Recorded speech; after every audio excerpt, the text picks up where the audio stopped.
Na nossa próxima videoaula, nós vamos estudar atividades em soluções iônicas. Então, antes disso, eu preciso tratar do tema de atividades em termos de molalidades. Bom, de acordo com o livro de Atkins, a seleção de um estado padrão é inteiramente arbitrária, de modo que nós estamos livres para escolher aquele que seja adequado aos nossos propósitos e para a descrição completa do sistema. Então, por exemplo, já da aula passada, você tem aqui a atividade do solvente e o estado padrão do solvente corresponde ao solvente líquido puro na pressão de um bar. Então, uma situação que corresponde a uma fração molar do solvente igual a 1. Solução ideal seria esse estado padrão. Já para o soluto, o estado padrão é uma solução diluída ideal. Então, em baixas concentrações, o soluto segue a lei de Henry, solução diluída ideal. Então, a atividade do soluto tende a se igualar à sua fração molar na solução. O coeficiente de atividade tende a 1, quando a fração molar do soluto tende a 0. Bom, agora nós precisamos falar de atividades em termos de molalidades. Então, na química, as composições são frequentemente expressas em molalidades. Na verdade, no laboratório, quando você vai fazer, por exemplo, química analítica, você trabalha com molaridade. Porém, quando você vai para o laboratório de físico-química, você tem que pensar um pouquinho diferente, porque você pode variar a temperatura, por exemplo, e variando a temperatura você vai ter o processo de dilatação. E se você tem uma solução 1 mol por litro a 25 graus Celsius, a concentração dessa solução já vai ser diferente de 1 mol por litro se você aumentar a temperatura para 60 graus Celsius.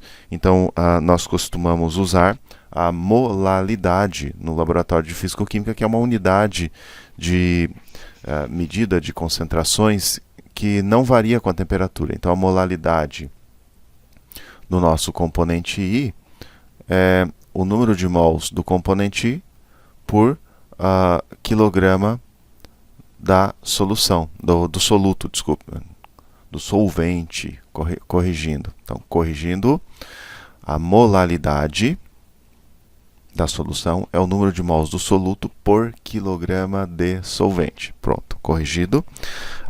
Você pode escolher um determinado estado padrão para o seu soluto, e você pode imaginar uma solução ideal. Então, você vai ter aqui a equação do potencial químico do soluto igual ao potencial químico padrão mais RT ln da molalidade do seu soluto. Então, de acordo com essa definição, o potencial químico do soluto tem o seu valor μB, bolinha aqui em cima, né? Quando a molalidade do soluto é igual à molalidade padrão. Então, quando o B tende a 0, o potencial químico em diluição infinita tende a menos infinito.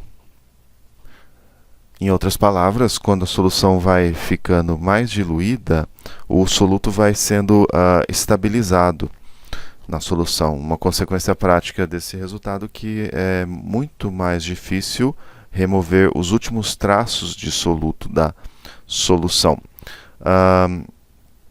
Agora, para incluir os desvios da idealidade no nosso tratamento, nós vamos usar a atividade em termos de molalidades. Então, vamos lá, preciso de espaço aqui.